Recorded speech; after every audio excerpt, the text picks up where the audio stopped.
Hi, this is Shannon from No Shelf Control. Thank you for joining me on the channel today. I have been so busy talking to you about new releases for February and March, and also starting the conversation about the March tournament of books, that I haven't had time to talk to you about the books that I've actually finished. So recently I have completed 5 books and I'm desperate to tell you all about them. So that's what I want to do today, and I think we should get started. The first book I want to talk about is Artemis. That's by Andy Weir. It was published in 2017 by Crown, and it's 305 pages. I know that we have talked about on the channel the idea that I was going to read this with my son, but we have finally finished it, and I have some opinions and a review to share with you. So basically, we started reading Artemis together, my 15-year-old son and I, because we had greatly enjoyed The Martian by Andy Weir. And my son, was interested in a book sort of like the Nixia series that we've talked about on the channel. He wanted something set in space. I was looking for something a little more mature for him. He's certainly ready for adult books. And so trying to think of something that was in the adult category that would be space and sci-fi. I think one of the next ones we might go for when he's in this kind of mood is a Becky Chambers book. But for this time, we chose Artemis by Andy Weir. I'll cut to the chase. We didn't like it quite as much as The Martian. We both really loved Mark Watney as a character, and Jaz Bashara just didn't quite sit with us as well as Mark Watney did. My son didn't like that she was such a punk. She was kind of a smart mouth, and he didn't find her very mature and had a hard time believing that she would have been capable of everything that she did in the story, given the level of immaturity she displayed in her character. So that was one of his criticisms of Jaz Bashara, the main character. This book is set on the moon rather than Mars. Martian, of course, is set on Mars. Andy Weir does an amazing job describing the settlement on the moon, the different bubbles that they have set up for different populations. They're each named after an astronaut. There's the Aldrin bubble. All of the different bubbles are named after astronauts. He describes how they're made and, what the content of the buildings are, and makes it a very believable settlement on the moon. Certainly for someone without a science background, I was all in. I believed exactly what he told me about how this settlement would have to exist on the moon. If you love science, this is probably right up your alley, very much like The Martian was, where they talked about all of the plants and the things that Mark Watney was able to grow on Mars. There is a lot of talk about mining and the ability to turn one substance into another, and a lot of scientific information about that in the book. I tolerated that. That's not what I'm reading the book for. But it was good in building the landscape and helping me understand how the story was going to work and how the setting was created. This story revolves around a heist. So Jaz Bashara is involved in some criminal activity, and she gets involved with a guy named Lon Tranvik, who has a ton of money and is trying to buy out a business that exists only on the moon. I don't want to tell you too much because I don't want to give anything away, but he hires her to help him put the current owners of that business out of business and allow him to take over the contract. So that's really the premise is she going to get away with it? What's going to happen? How does it being on the moon play into this? There's a second storyline that goes along with the heist, and I was a little iffy on it. She has a relationship via pen pal that she developed as a child with a guy back on Earth named Kelvin. So I found the Kelvin storyline a little tricky.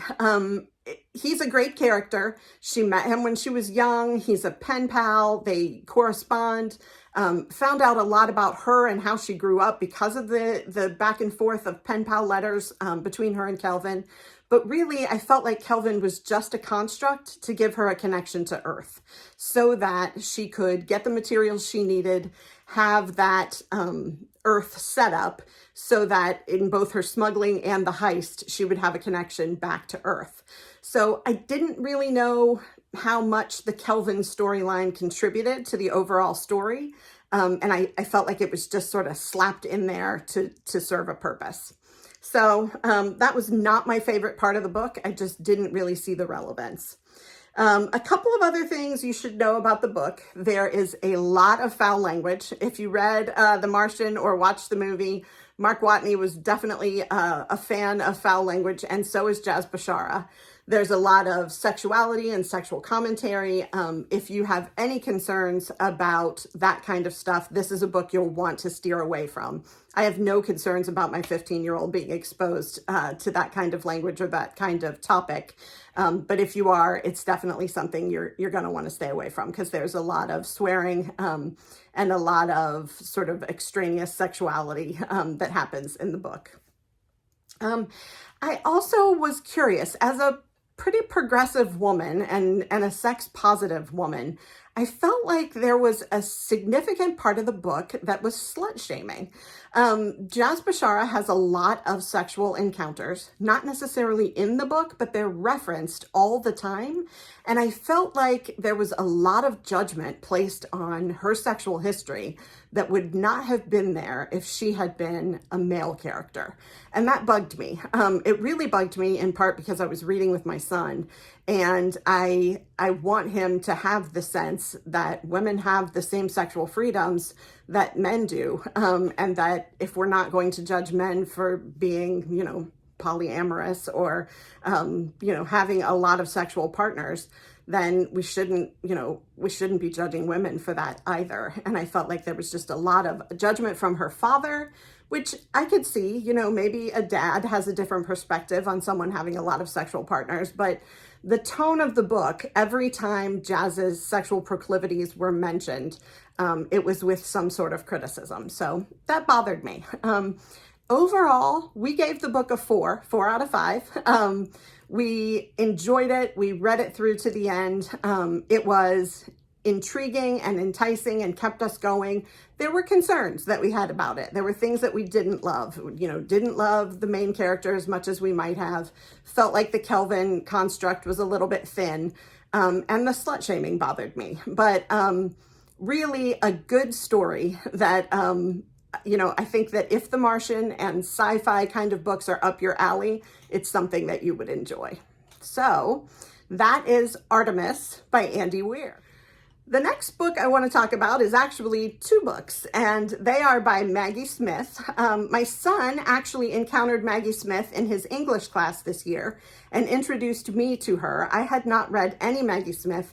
I really have not read a lot of poetry. So Maggie Smith was interesting to me, and then I found out she's coming to Columbus, Ohio in April, and we are going to go and see her. So I have been boning up on my Maggie Smith. So the 2 books that I recently finished by Maggie Smith are Good Bones and Keep Moving. Good Bones is a book of poetry. Keep Moving is more of an inspirational book. It has sayings in it that are motivational and written, of course, by Maggie Smith, but it's not poetry. She intersperses these motivational sayings with stories about her life. So she wrote Keep Moving when she was going through a divorce. It talks a lot about her divorce, about a number of miscarriages that she had while she was married, and about being a mother. So far, all of her poetry and that I have read and Keep Moving focus a great deal on being a mother. And I really enjoyed that. As a mother myself, I thought that it was great. But in Keep Moving, you have the stories, you have sort of vignettes about her life, maybe something about her divorce or about the miscarriages or something about her children, and then maybe 10 to 12 motivational sayings after that talk about how to get through things that are hard. The subtitle of Keep Moving is actually Notes on Loss, Creativity, and Change. So that gives you an idea sort of what the topics are that she's trying to talk about in Keep Moving. So talked about the fact that she writes a lot about miscarriage, divorce, motherhood. She talks a lot about the wonder of children and how children see things differently than we do. Some of those poems in Good Bones really blew me away. I want to read you one of the poems from Good Bones, just to give you a flavor for what it was that I loved so much about Good Bones. This poem is called Future. What is the future? Everything that hasn't happened yet. The future is tomorrow and next year and when you're old enough, but also in a minute or two when I'm through answering. The future is nothing I imagined as a child. No jetpacks, no conveyor belt sidewalks, no bell-jarred cities at the bottom of the sea. The trick of the future is that it's empty, a cup before you pour the water.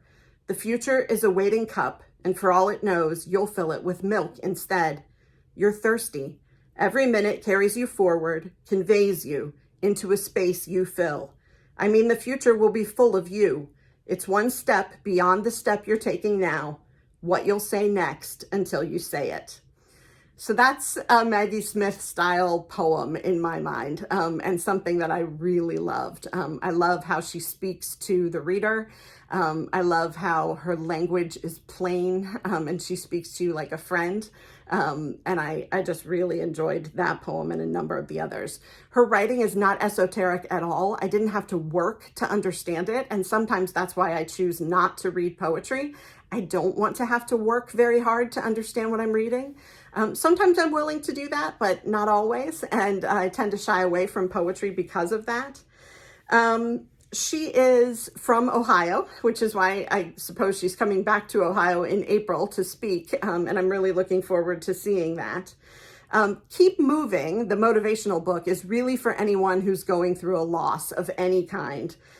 She uses the conceit, that at the end of every motivational quote that she puts in the book, she ends with the words, keep moving. And I always read the reviews after I've read a book, and some of the negative reviews were around the fact that she kept saying keep moving. Well, that was the purpose of the book, was to inspire you and encourage you to keep moving. And so every piece of advice that she gave, she ended with the words keep moving. I wasn't bothered by that at all, but apparently it was an issue for some of the readers.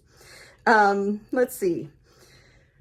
I did want to mention that very clearly, while she is a poet and is prolific as a poet, she can clearly write prose very well. So Keep Moving.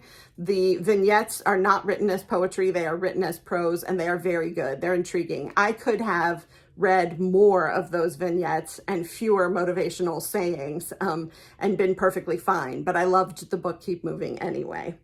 A couple of the motivational sayings that she included in the book, I thought I would read a couple of those as well. Here's one. The only way to avoid grief is to opt out, to refuse to invest in your work or your relationships, to avoid loving anything you could lose. If you want to be all in, you are showing up for all of it, the joy and the pain. Here's another one. Stop conversing with the noisy ghosts in your head, because winning an imagined argument isn't winning at all. Say what you need to say out loud or on the page. Keep moving. So I was a big fan of the Maggie Smith that I read, those two books. I hope you will check them out. If you are in the Central Ohio area, April 17th, she will be in Columbus. I would love to see you come out and see her if you're anywhere nearby. So let's talk about the next book that I have on my list. The next one was for Blackathon, and it is Riot Baby. So it is Riot Baby by Tochi Onyebuchi. Riot Baby is a tough read. It is not, it is emotionally tough, but it is also intellectually tough. I found that I really had to think about it and think about what I understood to be going on and what I thought the author meant when I read the book. I gave it 5 stars, but I had to work at it. And, sometimes I'm willing to do that. This book was definitely worth it. It's a novella. It's 167 pages. Riot Baby by Tochi Onyebuchi. It is a kind of sci-fi fantasy story. So you have these 2 young people, Ella and her brother Kev. And Ella has a thing, and literally that is what it is called throughout the book. She is able to see into the future. She can see what's going to happen to people. She can see what happened in the past. She can visit people in spirit. So when you meet Ella and Kev has been born, and this is the title of the book, Riot Baby, during the Rodney King riots in LA. And so she sees what is going to happen to him because of the circumstances of his birth. She also sees what's going to happen to people down the street and people in her church. But she has all of that vision, and it causes a lot of upset and emotion for her, as I assume it would if that were a skill that you actually had. Kevin, her brother, Kev, is a good kid. And we see him get taken advantage of by systemic racism. We see that he is a good student, a good kid, following the rules, starts hanging out with some other kids who may or may not be doing the right things, and ends up getting arrested for no particular reason and incarcerated. And so we watch that process. You see the maternity system when he's being born, and how systemic racism plays into how Black mothers are treated in hospitals when they're bearing children. There's just a lot of commentary on systemic racism, on the prison industrial complex, on anything that has to do with how Black people are treated and survive in the United States, is really addressed in this book, and it's powerful. The process of watching Ella become so angry and upset, and watching her travel through time and see people's fates, can be a little hard to grasp, a little hard to follow. And deciding what you think it means, or what what Tochi Onyebuchi means for it to mean, can be a bit of a struggle. It was for me. I assume that as a basically privileged white girl, there were things that I just wasn't prepared to understand. And there were also things that were just sort of above my intelligence in the way that this writer writes. So I spent some time thinking about this.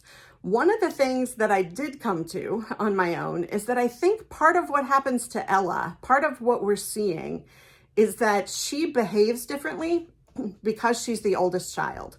And that responsibility and that ability to see the future not only represents her and her thing, but her, position in the world as an oldest daughter. I really felt that her experience of life was going to be very different than Kev's, just because of where she is in the family.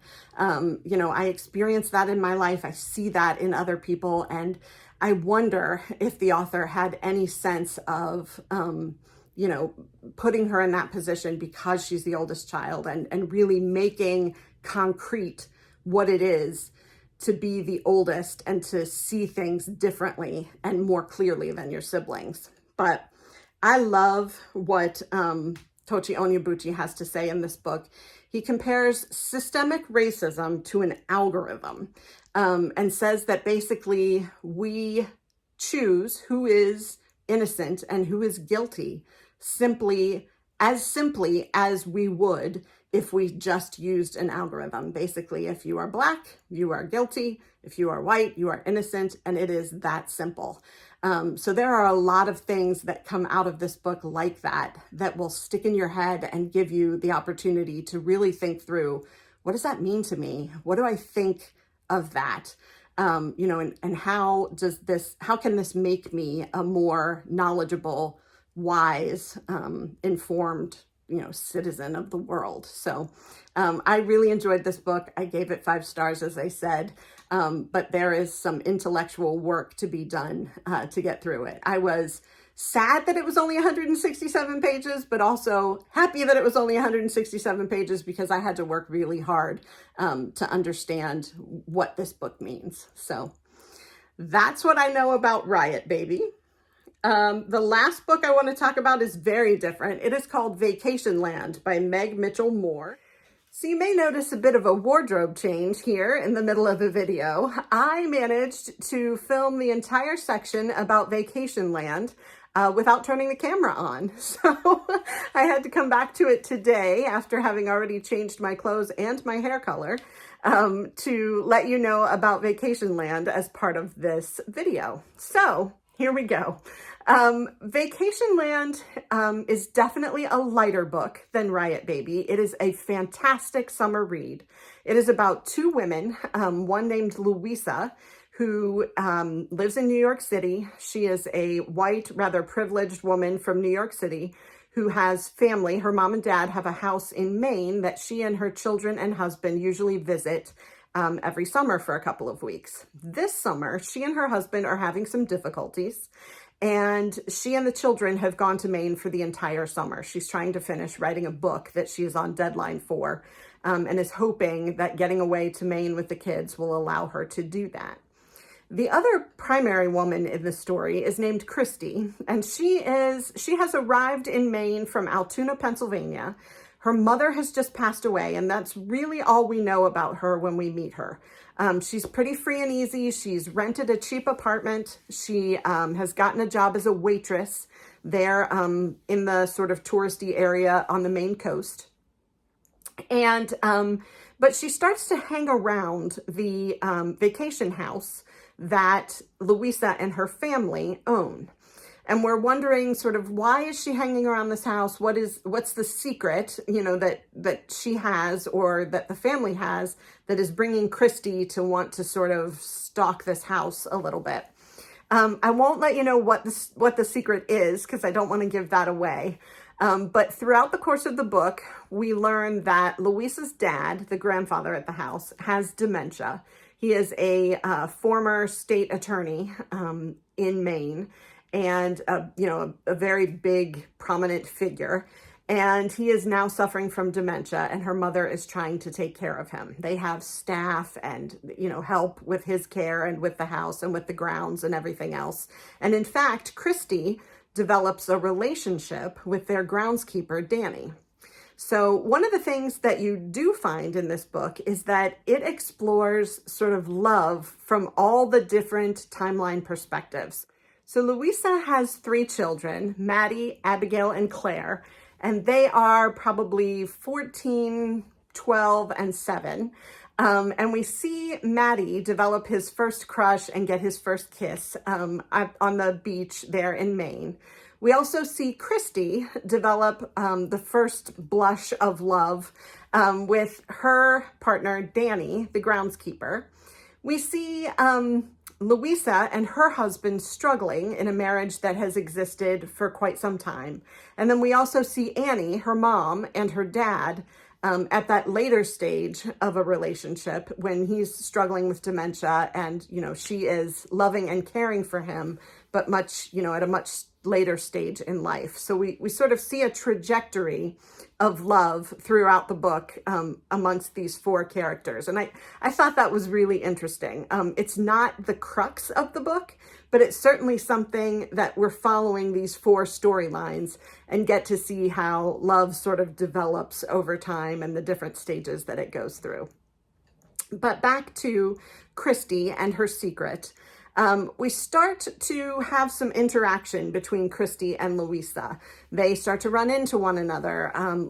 Christy also runs into Annie, Louisa's mother. So at the same time that Christy and Louisa and Annie are beginning to run into each other in this Maine town, and they're starting to be sort of some entanglements between them, Louisa's marriage is falling apart. Her husband stayed back in New York City, and things are becoming more and more tense between them. We're watching all of this and wondering how all of these things relate. There are lots of different side stories involved in this book. You've got stories around the kids, and I will say the kids, Maddie, Abigail, and Claire, are the scene stealers for the book. They are well-written characters, charming. They play a huge part in the plot. And I just really enjoyed reading about the kids. This is not a book that's going to change your life. You've heard me say that before. It's kind of a beach read. It's definitely not as heavy as Riot Baby and doesn't have sort of the weight of leaving you thinking and considering what the book means to you. It is what it is. It's a story of a family secret that unfolds with a number of other small storylines, all set on the beach in Maine with a fairly privileged, well-to-do family and an outsider who comes into the family with a secret. I do think it's worth reading. I realized after I had read it that I had previously read The Admissions by Meg Mitchell-Moore. I did not put those two things together right away. And The Admissions was similar in that it was a good story, well told, kept my attention, great characters. It's just not a life-changing, revelation for anyone. But not every book has to be. This was entertaining and I greatly enjoyed it. I absolutely gave it 4 stars. The primary reason that I didn't give it 5 stars, and I will say I'm pretty generous with my stars, the reason I didn't give it 5 stars is I didn't find the ending believable. So I can't tell you too much about the ending except to say, because it would give away the secret and how things get resolved, but except to say that the way the author chose to resolve it just didn't seem credible to me. What the characters chose to do to resolve the situation of the secret, there was nothing in the plot all along the way that would have led me to believe that those characters would do that thing. And so, I had a little bit of a problem at the end, but still very happy that I read the book, entertained by it. It was something that my book club chose to read, and I was happy that they did choose it. So I hope you will pick up Vacationland, take it for a spin at the beach or the pool this summer, especially with all of the beach culture in the book. It is very entertaining. So I apologize for the wardrobe change and the change of days here, but I totally messed it up yesterday and wanted to finish up telling you the rest of what I wanted to share about Vacationland. I hope you enjoyed these 5 book reviews. Again, we talked about Artemis by Andy Weir, Keep Moving and Good Bones by Maggie Smith. We talked about Riot Baby by Tochi Onyebuchi. And we talked about Vacationland by Meg Mitchell-Moore.